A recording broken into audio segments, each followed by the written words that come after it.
The Vauxhall Insignia has fleet car written all over it. Something like 8 out of 10 Insignias go to business users.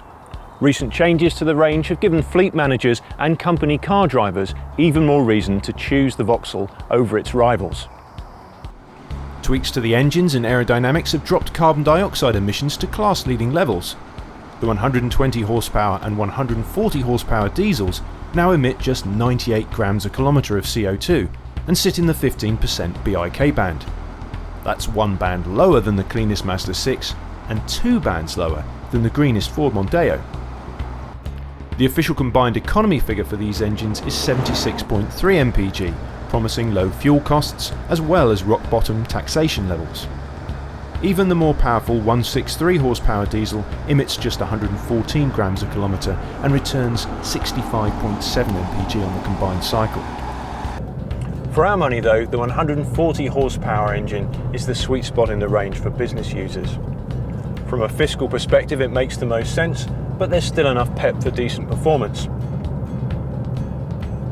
It's not a quiet engine if you work it hard, but once up to motorway speeds, and let's face it, motorways are where this car will be earning its keep, the 2-litre diesel settles into the background. There's a little wind noise at speed, but essentially the Insignia is a quiet and comfortable car for high mileage drivers. Changes to the suspension and a move to 16-inch alloys on many models have helped improve the Insignia's ride.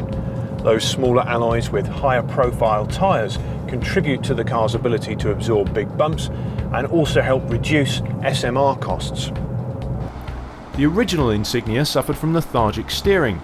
Today's cars have a more direct and positive feel, making the revised car more enjoyable to drive. Even so, it's not as entertaining as a Ford Mondeo.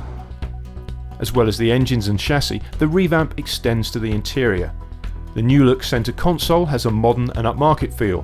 However, rear seat space lags behind rivals like the Skoda Superb, and it's easy to catch your head getting in and out. Luggage space is also a little way off the biggest cars in the class, but with 530 litres, the boot is hardly small.